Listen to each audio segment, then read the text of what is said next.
Hello racing fans, and welcome back to the Beyond the Finish Line report. This time we're talking about the Chinese Grand Prix, and what a race that was. I'm Chip from the Digital Grandstand, and this is Beyond the Finish Line. After all the talk over the whole weekend, especially on Friday, about the bad weather, I was expecting something more, wet. Honestly, the sheer whining from the organizers, the whole should we move the race to Saturday debacle, all the fuss on social media. I was expecting the apocalypse, or at least something on the lines of USA GP in 2015 or Brazil last year. But oh no, what we got was half a lap of the circuit wet and the other half quite dry.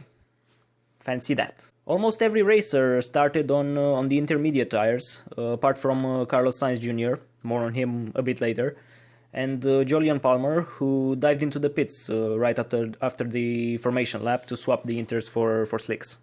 No wet weather tires running yet again, which means one thing: expect more whining from everyone when they find out how shit those tires are. But enough of the banter, let's go through the stars and flops of this race. Spoiler alert, this was a star-stuffed race, full of amazing moments. Yes, it got dull at some points, especially after the safety cars, but all in all a thoroughly enjoyable race. First of all, Max Verstappen.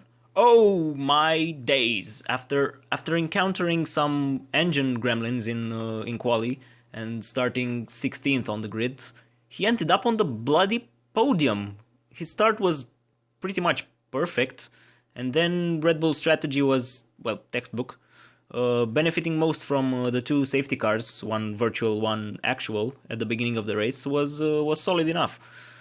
But then his defense against the Ferraris and his teammate at the end of the race, I'm sounding like the worst fanboy. I've always seen him as a younger version of Juan Pablo Montoya. Ruthless, a bit rough around the edges, blisteringly quick. But now, today, he looked very much like the Kimi Räikkönen of the early 2000s, the most spectacular man on track. Another great performer, or performers with a Z, I should say, Sergio Perez and Kevin Magnussen. The balls of these two. Perez double overtake maneuver on Massa and Kvyat. That's my jam. And Magnussen's on Grosjean was so daring, so committed. I really thought they will end up badly. Top job for these two. And speaking of breathtaking maneuvers, Sebastian Vettel's on the Red Bulls. The one over Verstappen was alright, nothing special, just a 4-time world champion giving a lesson to a future world champion. But the one on Ricciardo, round the outside, giving each other just enough room, banged wheels on the exit of the corner. It was everything F1 should be, racing on the limit. Performer of the day, performer of miracles that is, has to be Fernando Alonso. And man, spare a thought for the most complete racer on the grid. He was running 6th at some point, fucking 6th, in a McLaren Honda that has no place in the top 10. He made one of those trademark starts of his, felt hungry for actual racing throughout the opening stint, and had brilliant battles with the likes of Perez and Sainz against machines some 15-20 kilometers faster than the McLaren. But of course, in the end, it all fell apart. The drive shaft of Alonso's car gave way, and out of the race went the Spaniards. There's really no other way of putting it. Heartbreaking stuff. Also, Nico Hülkenberg. Mate, what happened?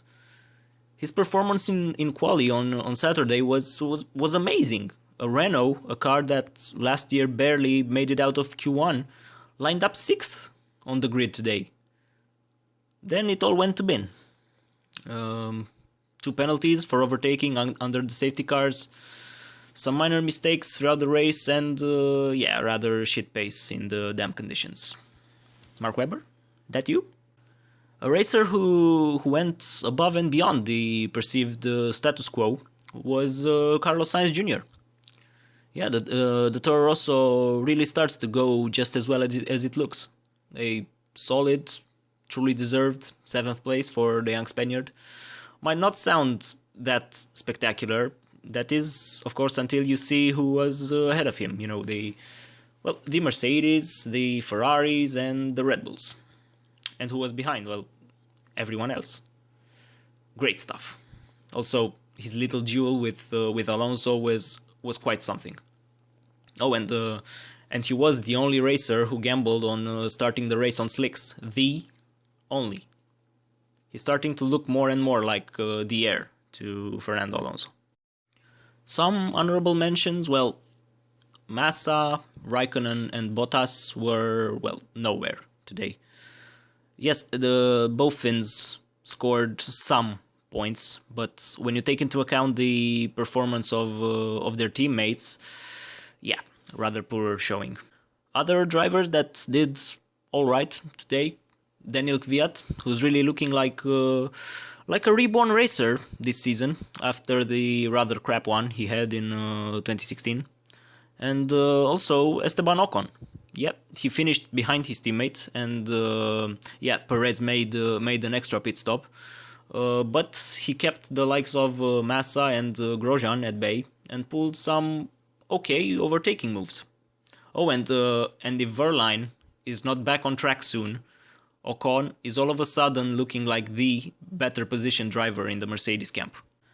But, of course, the big takeaway from this race is that Lewis Hamilton and Sebastian Vettel are now level on points in the standings.